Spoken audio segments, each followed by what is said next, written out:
Buenas noches para todos. Qué alegría verles otra vez para que continuemos esta experiencia especial de esta semana al encuentro de la esperanza en la familia. Me alegra mucho ver amigos muy queridos para nosotros acompañándonos en esta noche.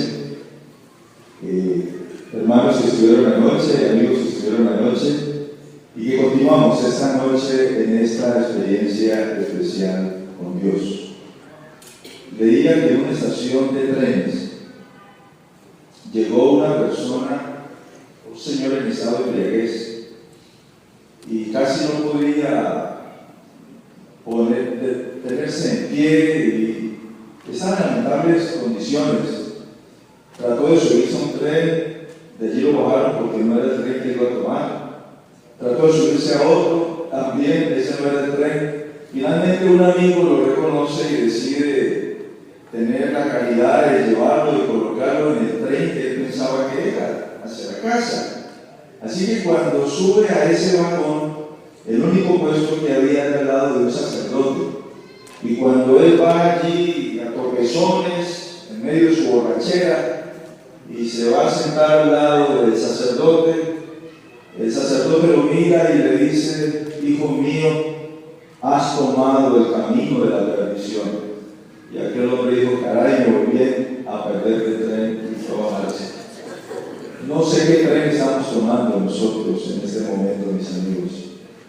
Algunos están tomando el tren del materialismo, pensando que las cosas me van a traer la felicidad en la familia. Otros el tren del relativismo tan de moda en nuestros días, donde no hay verdades absolutas, donde cada quien tiene su propia verdad. O tal vez el tren de las pasiones, el tren de la sensualidad. Te invito para que nos subamos en el tren de la esperanza, cuyo conductor es Jesucristo. Por eso Él es nuestra esperanza. Inclinemos el rostro para orar. Nuestro Padre, estamos tan agradecidos por este nuevo día de vida que nos ha regalado, por la oportunidad de estar juntos en este lugar para adorarte, para estudiar tu palabra, para recibir fortaleza en nuestra vida y para que pueda ser bendición a nuestras familias. Oro por cada persona presente esta noche aquí y lo agradecemos en los méritos santos de Cristo Jesús. Amén. En un sótano en la ciudad de Colonia, en Alemania, apareció un grafiti que decía de la siguiente manera: creo en el sol, aun cuando no brille. Creo en el amor, aun cuando esté solo. Creo en Dios, aunque guarde silencio. Una persona que vivió una situación extrema durante la Segunda Guerra Mundial y estuvo preso en ese lugar, 1945, escribió este grafiti y al final puso: Dios es una oferta, no es una obligación. Y quiero saber que en este encuentro con la esperanza para la familia podemos tomar esta noche ese tren y bajarnos en la estación que vamos a llamar Colosas. Era una ciudad en el Asia, cerca de la Odisea, donde el Evangelio de Jesucristo llegó a través de Pafas. También se piensa que Filemón era de esa misma ciudad. Y a esa iglesia que había comenzado a crecer en la ciudad de Colosas, Pablo, preso en Roma, en el año 62, le escribe una carta especial. Si me acompañan en sus Biblias, a la epístola del apóstol Pablo a los Colosenses, vamos a encontrar en esta estación especial por qué Jesucristo es nuestra esperanza y, por supuesto, la esperanza para la familia. Colosenses capítulo 1, vamos a detenernos en algunos de los versículos de ese primer capítulo. Y dice la palabra: Pablo, apóstol de Jesucristo, por la voluntad de Dios, a nuestro hermano Timoteo, a los santos y fieles hermanos en Cristo que están en Colosas, gracia y paz sean a vosotros de Dios nuestro Padre y del Señor Jesucristo. El primer deseo del apóstol, que es el deseo del Dios Creador, es porque tengamos gracia y porque tengamos paz. Porque la paz, queridos amigos, es aquel elemento tan importante, tan difícil de conseguir en nuestro tiempo, que está convulsionado por diferentes guerras, por diferentes conflictos. Damos gracias al Dios y Padre de nuestro Señor Jesucristo, orando siempre por vosotros. Y ahora noten que en el versículo 4 aparecen aquellos tres elementos de los cuales hablábamos anoche. Porque hablar de la esperanza tiene que ver con esos tres elementos que decíamos no están de moda en nuestros días. ¿Y cuáles eran esos tres elementos? Si ustedes me ayudan y les estuvieran anoche. ¿Cuál es el primero? Que aparentemente no está de moda y que lo necesitamos. La fe, el amor y la esperanza. Muy bien, lo aprendiste bien. Fe, amor y esperanza. Decíamos que la fe aparentemente no está de moda porque han tratado de quitarnos a Dios de nosotros y de todas las cosas que existen.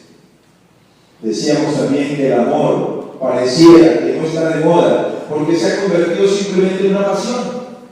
Y la esperanza para muchos es una utopía, algo imposible de alcanzar. Pero aquí Pablo nos dice en el versículo 4: habiendo oído de vuestra fe, ¿en quién?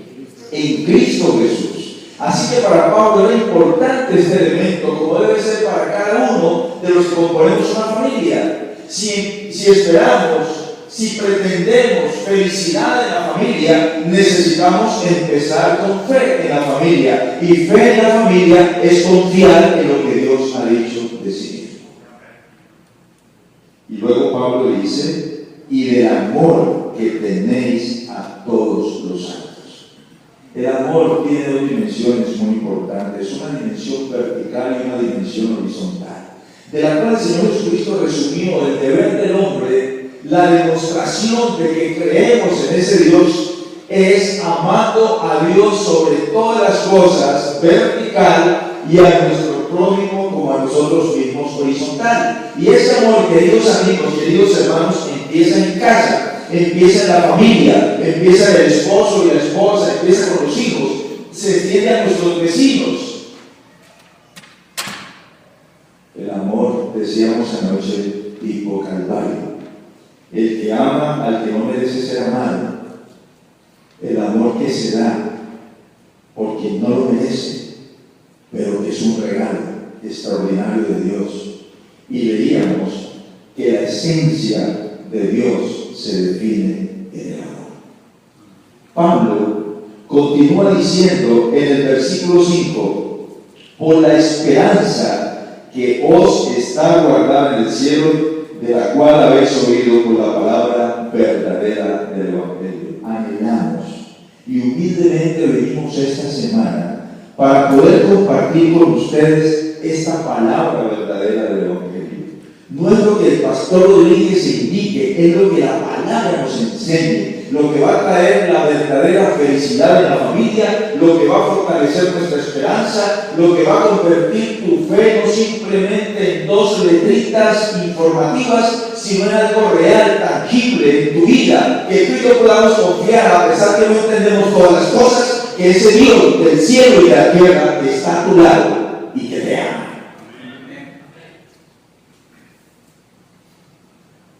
Por la esperanza que está aguardada. Y ahora Pablo nos introduce en este elemento tan importante de lo que Él ha hecho por nosotros. Y nos dice en el versículo 15: el cual es la imagen del Dios invisible, el primogénito de toda criatura, porque por él fueron creadas todas las cosas, las que hay en el cielo y las que hay en la tierra, visibles e invisibles, sean tronos, sean dominios, sean principados, sean potestades, todo fue creado por él y para él. ¿No está de moda la fe? Decíamos anoche, han pretendido quitarnos a Dios a los riscos. Pero quiero decirte que solamente en la introducción de esta carta de amor, en el Génesis, en los 3 primeros capítulos, se responden las 3 grandes preguntas respecto a el origen del mundo, el origen del hombre y el origen de ese flagelo para la humanidad que la Biblia llama pecado. Y pecado, amigos y hermanos, no son acciones. Pecado es desplazar a Dios del primer lugar de nuestra vida. Cuando Él está en el primer lugar de tu vida y de mi vida, tus acciones y mis acciones buscan el bienestar de los demás y la felicidad de los unos y de los otros. Pues bien, aquí nos dice de nuevo que por Él fueron creadas todas las cosas. Y el profeta Moisés nos presenta a través de esa palabra introductoria en la Biblia un tratado no de información sino de formación. No pretende una exactitud científica sino presentarnos la revelación divina en cuanto al poder extraordinario de Dios. Y nos indica que todo lo creado tuvo su origen en el Dios creador, y que todo lo que tenemos y que todo lo que somos es un producto del amor y de la misericordia de Dios. Nos dice también que tú y yo fuimos parte de ese amor, que cuando la palabra mandó existió, y cuando leemos ese relato de la creación, simplemente la palabra de Dios expuesta daba como resultado algo que Dios traía como bendición a este planeta Tierra. Pero cuando llega la creación del hombre, Dios no da una palabra, Dios se inclina, Dios toma lodo, Dios forma al hombre, le imparte el aliento de vida, porque ese es el Dios que te ha formado a su imagen y semejanza, el Dios que se complace a abrazarte, el Dios que se resiste a pasar la eternidad sin ti y sin mí. Por eso, al lado de ese Dios estamos. Y sabes, allí mismo nos introduce en lo que es la gran catástrofe para este planeta. Cuando el ser humano creado la imagen de Dios, con el gran don de la elección, le escucha al oponente de Dios disfrazado de serpiente y no le cree a Dios. Y parece que en nuestros días la historia se repite, porque todavía el oponente de Dios se disfraza de muchas cosas. Y hay personas en nuestros días que están pendientes de lo místico, están pendientes del gurú, están pendientes de del mercado, del horóscopo, qué me dice para poder desarrollar mi vida o para poder tomar decisiones, cuando lo más seguro es que tú y yo estemos pendientes en esta palabra que vive y permanece para siempre. Y Pablo nos lleva a una proclamación extraordinaria, esta es una proclamación de fe. Y es el centro de este capítulo. Y vamos al versículo 27, estamos en Colosenses, el capítulo 1. Y dice el versículo 27, hablando de un gran misterio, porque Colosas se distinguió, porque había personas que trataban de hacer una simbiosis entre el judaísmo y el paganismo. Y hablaban de ciertas emanaciones que surgían, y hablaban de unas categorías, de ángeles. Entonces se veía allí en Colosas desarrollar un culto también a los ángeles, como en nuestros días. que se nos habla de exaltar y adorar a las criaturas, no al Creador, cuando el único que merece la adoración y la alabanza es Dios. Y entonces Pablo toma de eso conocido para ellos y lo presenta de una manera clara, diciendo: a quien Dios quiso dar a conocer las riquezas de la gloria de este misterio entre los gentiles. ¿Y cuál es el gran misterio que Pablo vino a proclamar? Ayúdenme. ¿Qué es? ¿Quién? Cristo. No escuché. ¿Qué es? Cristo. ¿Y quién? En vosotros. ¿Qué cosa? ¿Lo es así, mis amigos? ¿Lo es así, mis hermanos? Cristo es en ti esperanza de gloria. ¿Saben? Cuando nosotros entramos en esta experiencia, en esta relación, cambian muchas cosas. Y podemos comprender la bondad inmensa de Dios respecto a nosotros. Porque Jesús se constituye en la esperanza de la familia, en la esperanza de gloria que plantea aquí por una razón muy especial. Vayamos al versículo 14, allí en Colosenses en sus Biblias, si son tan amables. Nos dice el apóstol Pablo: en quien tenemos redención por su sangre, el perdón de los pecados. Redención. Un famoso cineasta crítico de cine decía: las grandes producciones del cine son las que tienen una historia de redención. Y quiero decirte que la mayor producción, lo que más puede cautivar en nuestra vida, es entender la redención que Dios ha efectuado por amor a ti y por amor a mí. Porque cuando apareció el pecado, apareció la gracia de Dios.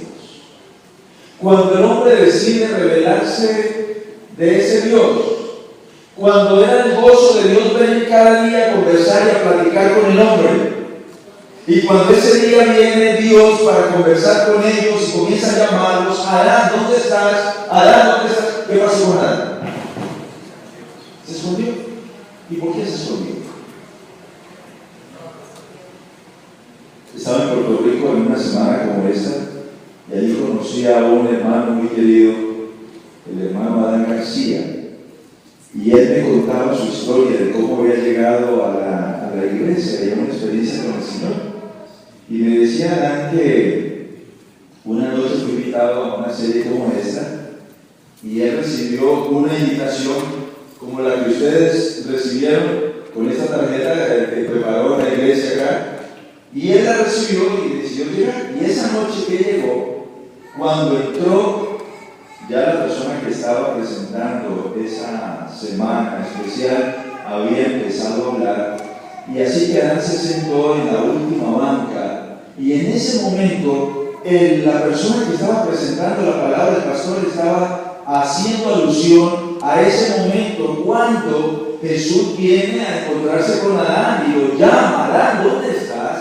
Y le dio allí: Adán, ¿dónde estás? Y él se levantó y dijo: aquí estoy, pastor, como buen puertorriqueño, ¿no? Entonces la gente dijo: no, cállese, no son ustedes con Adán de la Biblia. Ese libro está mal, que dice que se paró y se fue. Pero uno de nuestros buenos hermanos diáconos salió allá detrás de él y lo alcanzó y dijo: mire, va a empezar lo bueno, por favor, quédese. Y entonces él se sintió así como medio incómodo. Pero esa acción de bondad lo animó a regresar, se sentó y se quedó allí para convertirse en un hijo amado por Dios. Y sabes, cuando el Señor busca, no se ve escondido, porque el pecado ha pretendido separarnos de Dios.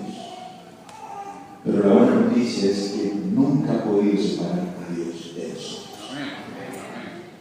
Y la redención es la acción de Dios, que la menciona en el versículo anterior. Si miramos el versículo 13, por ejemplo, si son tan versículo 13. Allí nos dice el apóstol Pablo, nos explica por qué.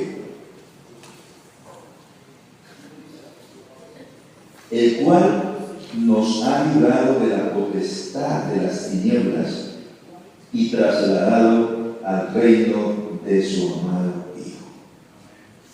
¡Qué maravilloso! No estamos en tinieblas, estamos en luz. Y nos dice que por la fe nos ha trasladado al reino de su amado Hijo. Y en ese reino de su amado Hijo hay redención, es decir, perdón de los pecados. Qué lindo saber que somos humanos, que nos equivocamos. Posiblemente hay fracasos en nuestra vida que todavía nos siguen. Y quiero decirte que la tarea del oponente de Dios es como meter el dedo en esa herida y tratar de hacer más daño allí. Para decirte, no seas hipócrita, ¿qué haces asistiendo a esas reuniones? ¿O para qué vas a estudiar esa Biblia o esa palabra llamada de Dios? No vale la pena que lo hagas. Pero yo alabo a Dios porque vivimos esta noche. Porque es una bendición de Dios para ti y para tu familia. Y alabo a Dios porque Jesús lo que hace, te lo voy a ilustrar de esta manera. El oponente de Dios tiene una lista kilométrica de tus errores y de los míos. De ese desplazamiento de Dios de nuestra vida y el resultado de acciones pecaminosas. Y sin lugar a dudas, la lista mía es bien grande. Y allí está Satanás para señalarnos aquello y para acusarnos, porque su especialidad es acusador. Pero ¿qué hace Jesús? Cuando tú crees en Él, cuando tú te acercas a Él, cuando tú permites que su gracia llegue a tu vida, a tu hogar, a tu familia, Jesús se coloca delante de la lista. Y cuando viene el diablo para señalar y acusarte y lo demás, Satanás es increpado por Jesús y le dice: ¿qué buscas? No es que él, es que ella, mira lo que hizo. Y Jesús responde: lo he trasladado a mi reino y yo ya pagué la deuda que él debía. Y tú y yo aparecemos en paz con Dios. Por eso hay esperanza para la familia, porque Jesús es nuestra esperanza de gloria. Y vamos a los minutos que nos restan a acompañar a Jesús en los últimos 4 días de su vida, antes que llegase el momento de cumplir con la gran misión de buscar y alcanzar lo que se había perdido. En ese recorrido de Jesús, en esos 3 años de ese ministerio especial, su gozo era poder satisfacer la necesidad de las personas que estaban a su lado. La palabra de Dios nos dice que una mañana, cuando Jesús entraba a la población de Naín, salía un cortejo fúnebre y venía allí una madre llorando porque su único hijo, su muchacho, su sustento había muerto. Y estaba, como de costumbre, una cantidad de personas, de damas llamadas pañileras, especialistas en llorar, les pagaban para llorar, y estaban allí todos siguiendo. De pronto Jesús detiene aquel féretro. ¿Y por qué llora? Bueno, se murió el muchacho. No llores, madre, no llores. Tu hijo vivirá. Y Jesús manifiesta su poder, porque es el Dios de la vida. Y donde Jesús está no hay muerte, hay vida. Y hay vida en abundancia. Posiblemente algunos de nosotros hemos estado experimentando cierto tipo de muerte espiritual o de relación a nivel de familia, pero quiero decirte que esta noche Jesús está aquí para hacer el gran milagro de las relaciones.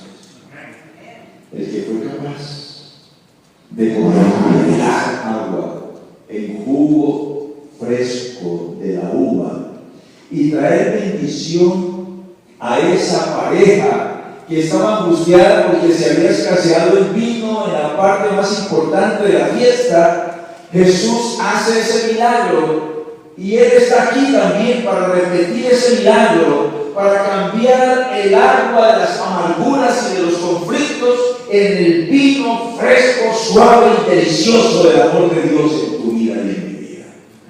¿Te gustaría beber de ese vino? A mí me encantaría. Y está aquí para ofrecerlo en nuestro favor. Ese Jesús fue el mismo que dijo: ven a los niños, venid a mí, no se lo impidan, porque de ellos es el reino de los cielos. Ese Jesús se complace en traer bendición a la familia y seguridad a cada uno de nosotros. Por eso, veamos los 4 últimos días en la vida de Jesús y reafirmemos nuestra esperanza en Él. Hablemos del día jueves. El jueves nos dice la Biblia que Jesús fue al Getsemaní.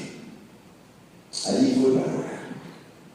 Quienes han tenido la oportunidad de visitar lo que se llama Tierra Santa, uno de los lugares más hermosos para llegar es el Getsemaní.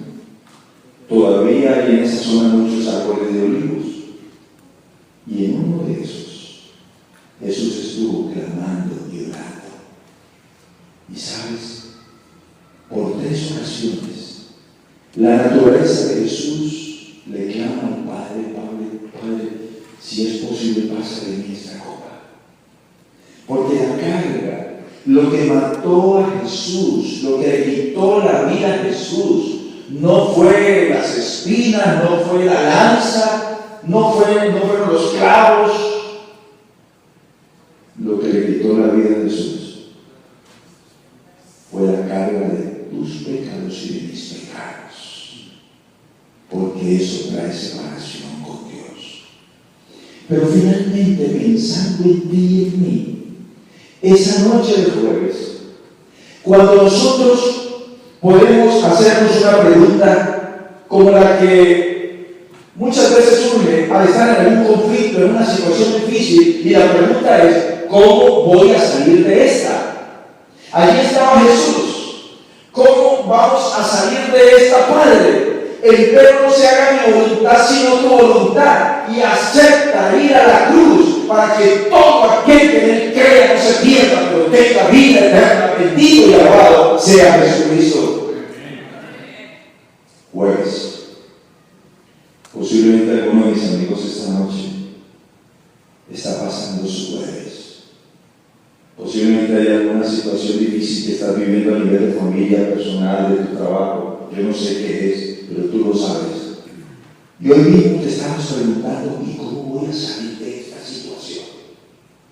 Pues quiero decirte que Jesús está aquí esta noche para ayudarte, porque Él es el Dios de la esperanza.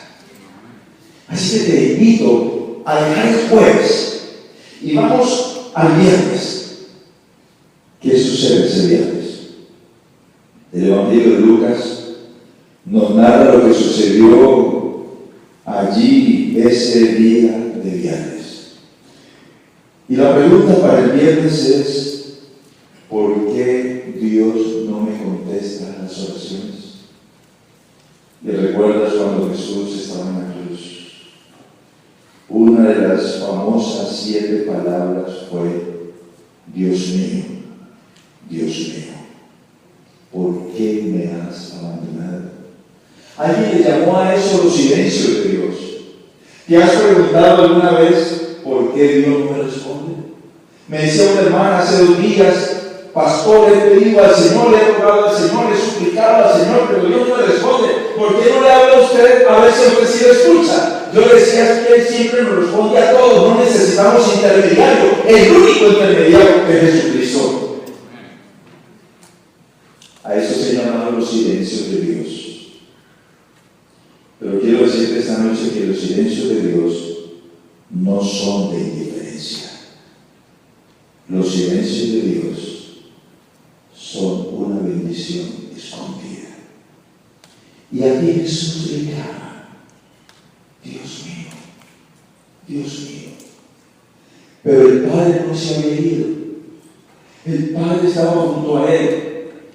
Porque ningún padre abandona a su hijo cuando está en el momento de sufrimiento. Porque el padre quisiera estar en el lugar de su hijo. Y allí estaba. Porque había que cumplir con esa misión. Era la única manera de quitarle al oponente de Dios lo que él se había tomado a la fuerza y que se proclamaba el príncipe de este planeta. Era la única manera de poderle dar el golpe certero a la serpiente, como decía la profecía, y que Jesucristo pudiese ser de nuevo el dueño de este planeta de nuestras vidas. Y la única manera era pagar lo que tú y yo no podíamos pagar. Por eso en la cruz finalmente, Padre, en tus manos he comido mi espíritu y muere, paga. Y en esa última exhalación salen millones y millones y millones de átomos de amor de Jesucristo que se esparcieron por toda la atmósfera y esta noche de llegar a ti y a mí. Y si tú aspiras ese átomo de amor de Dios, traerá bendición a tu vida y a tu familia. ¿Lo crees? Si lo creemos, lo veremos por la gracia del Señor. ¿Hay alguno de ustedes que está en un viernes esta noche? Que está diciendo, Señor, ¿qué pasó que no me respondes? Mi querido, mi querida, dejemos el viernes y pasemos al sábado. ¿Qué sucedió el sábado? ¿Dónde estaba Jesús el sábado? ¿Dónde estaba Yudri? En la tumba. En la tumba. Qué interesante. La Biblia proclama en Génesis que cuando Dios termina la creación de todo, y vimos que Jesús fue la mente de la creación, de acuerdo a Colosenses 1. Cuando termina la creación y vio que todo era bueno, dice Génesis 2, ¿qué hizo Jesús? ¿Qué hizo Dios? Reposó, descansó en el séptimo día, lo bendijo y lo santificó. Por eso el sábado, de acuerdo a la Biblia, es el verdadero día de Dios, el día de la familia, el día para adorarlo, el día para estar juntos, el día para hacer un acto en el camino, el día para entender que necesitamos de Él. Ahora Jesús reposa de la obra que había terminado. ¿Cuál obra? No la obra de la creación, la obra de la redención. Cuando había pagado por ti, por mí, con su sangre, tu salvación y mi salvación, tu felicidad y mi felicidad, tu vida en abundancia y mi vida en abundancia, el tener una nueva oportunidad. Jesús, el sábado, reposó en la tumba. Había depositado su vida en las manos del Padre y allí estaba seguro. Esta noche algunos de nosotros necesitamos reposar en Jesús. Necesitamos dejar de, como ella decía, necesitamos parar de sufrir. Necesitamos tomar esa carga, esa situación y decirle, Señor, no la voy a cargar más, te la voy a entregar. Encomienda al Señor tu camino. Dice el salmista, confía en Él y Él hará. Vengan a mí todos los que estén cansados y cargados, que yo los haré descansar. Lo mejor que podemos hacer con esa carga es decirle, Jesús, aquí te la entrego. Voy de acuerdo a esa experiencia del sábado a descansar tranquilo y confiado en ti. Y ahora, mis amigos, nos queda el cuarto día. Ahora el primer día de la semana. Y ante ese primer día de la semana, la pregunta que surge es, ¿cuándo vendrá la respuesta? ¿Cuándo vendrá la respuesta? ¿Cuándo se va a cumplir aquello que hemos estado soñando y pensando? ¿Cuándo es que Jesucristo se convierte en la esperanza de gloria? Nos dice la Escritura que allá fueron los líderes religiosos para decirle a Pilato que se había lavado las manos en un acto allí de un protocolo, para decirles, mira, él dijo que al tercer día resucitaría, de pronto van a venir sus discípulos, se van a robar el pueblo, y van a proclamar que resucitó, pon la guardia romana allí en la tumba, y eso fue bueno, porque comprobó que no era una historia creada por los discípulos, lo que pasó ese primer día de la semana, cuarto en la vida de Jesús en el plan de la salvación. Porque allí estaba la guardia de Roma, estaba el sello de Roma. Nadie se atrevía ante ese cuerpo romano a tratar de entrar en esa tumba, era imposible. Además de eso, los ojos humanos no podían contemplar lo que sí se veía. Toda la escolta del diablo y de las tinieblas estaba allí, porque Satanás decía, este es mío, lo tenemos acá y aquí no va a salir. Pero lo que no contaba era con el poder extraordinario de quien dijo, yo soy la resurrección y la vida. Porque en esa mañana gloriosa, de nuevo la vida es retomada. El Padre, el ángel poderoso es mandado. La piedra se corre, no hay sello, no hay soldado, no hay diablo. Cuando ven ese poder de Dios, el diablo y la bestia tienen que huir. Porque Jesucristo resucita, porque Jesucristo sale de la tumba, porque sale para proclamar que Dios es victoria y que es en ti y en mí la esperanza de la gloria. Mis amigos, esta noche Pablo nos hace una invitación especial. Y leamos los últimos versículos de ese capítulo 1 de Pablo.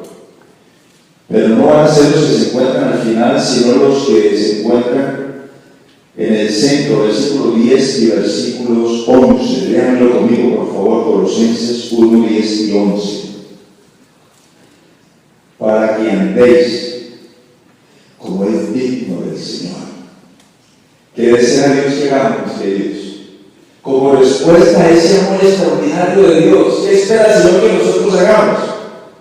Dice para que andemos con Él, para que caminemos con Él. Pero no es un caminar a tropezones, no es un caminar de un pasito contigo, Señor, y Dios te devuelvo. No, este es un caminar en victoria permanente, que solamente el Espíritu de Dios lo puede hacer en nuestra vida. Para que andéis como es digno. ¿Y cómo es digno el caminar que Dios espera? ¿Qué dice la siguiente parte del versículo? Agradándole en todo.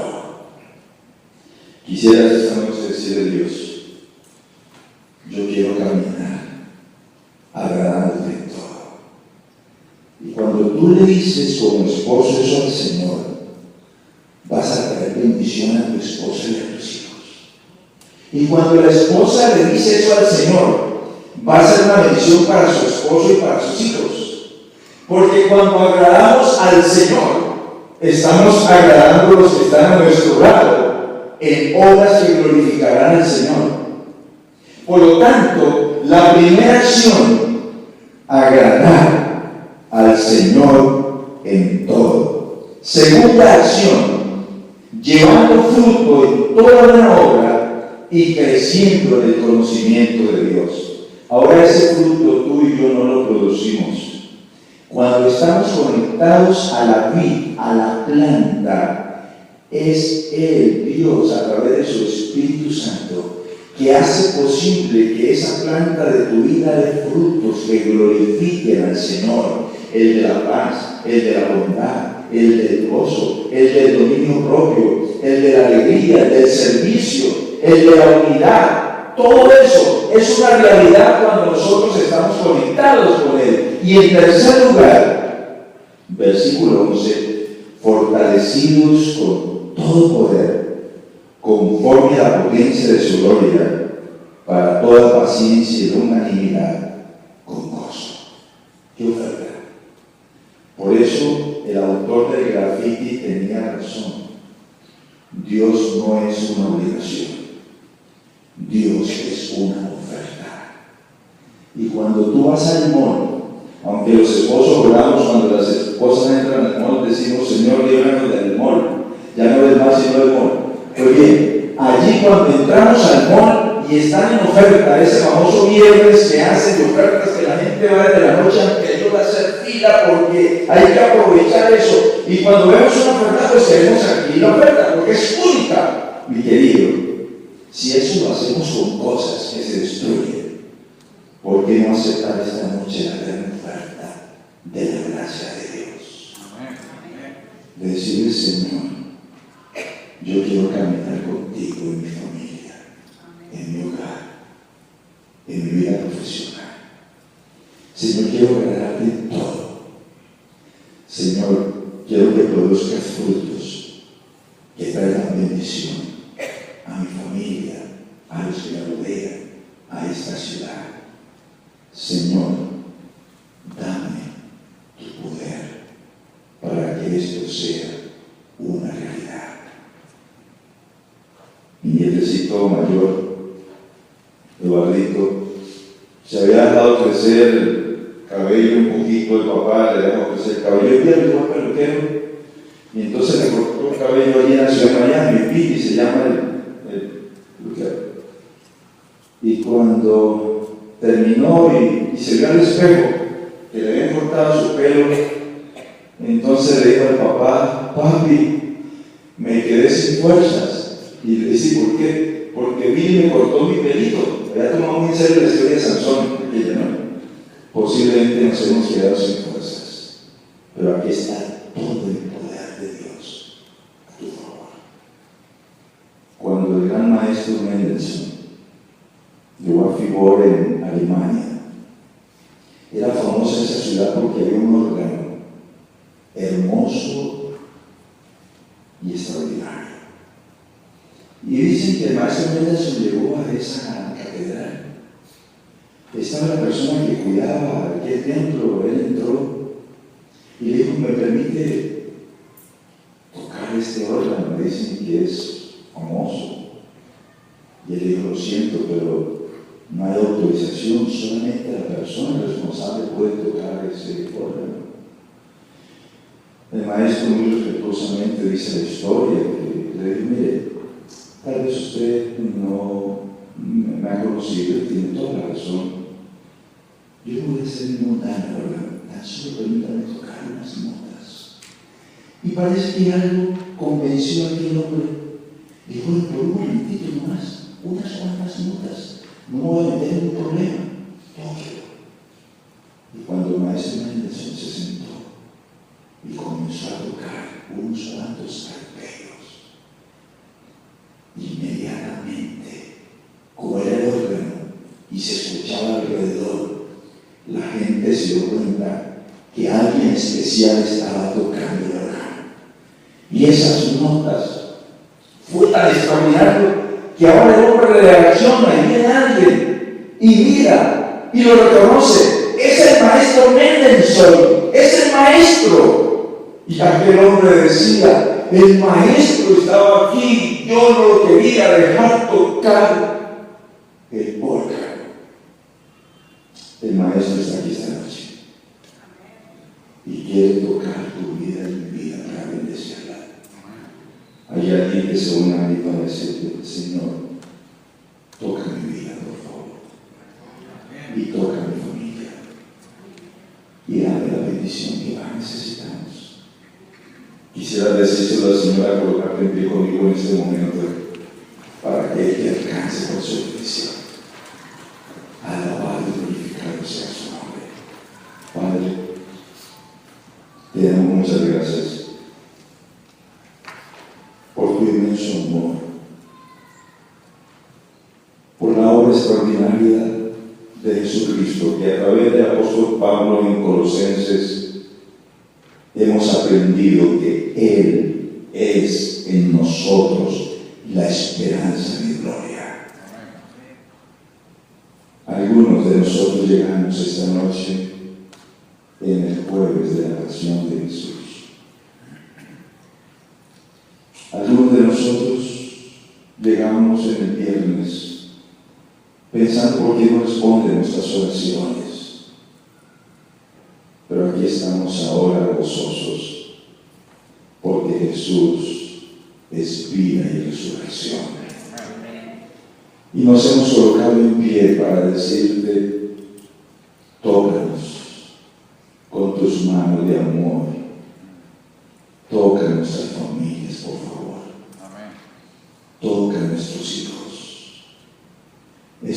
tiempo difícil, los amamos, queremos lo mejor para ellos. Trae salvación a cada hogar presente esta noche. Y si hay cosas, mi Señor, que necesitan ser arregladas, tú eres el especialista. Y puedes convertir esas aguas amargas, difíciles, en ese jugo fresco de tu amor y de tu misericordia.